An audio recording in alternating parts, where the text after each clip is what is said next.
everyone. I'm so excited to launch this space, simplify and explore the world of Oracle Fusion.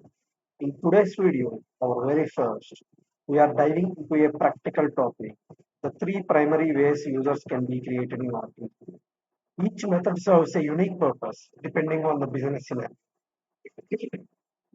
So understanding the differences is essential, whether you are preparing for an implementation or just you want to strengthen your functional knowledge. Let's start with method one, user creation via the security console. This is a manual process often used for implementation users, suppliers using in supplier portal or test accounts.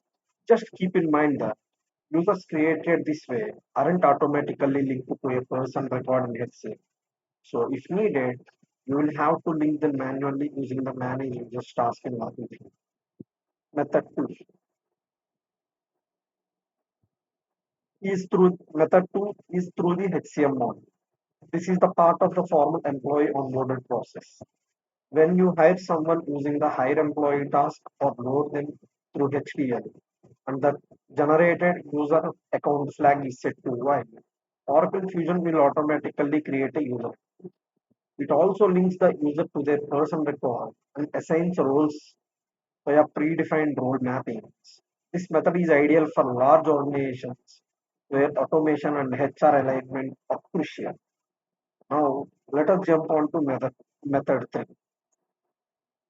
integration based user creation. This method involves users being created in external ERP platforms such as Dayforce and then integrated into Oracle Fusion. These are these are the users which are typically provisioned using APIs or automated integration flows and pushed into Oracle Fusion through tools like Oracle Integration Cloud, which is nothing but OIC. Since they serve technical or system level purposes, they aren't associated with individual person records in HCM. And that wraps up today walkthrough on the three key user creation methods in Oracle Fusion. In the next video, I will be showing you a hands-on demo of how to create a user using the security console. So make sure to check that out. I'll be sharing the presentation used in today's video over my Telegram channel.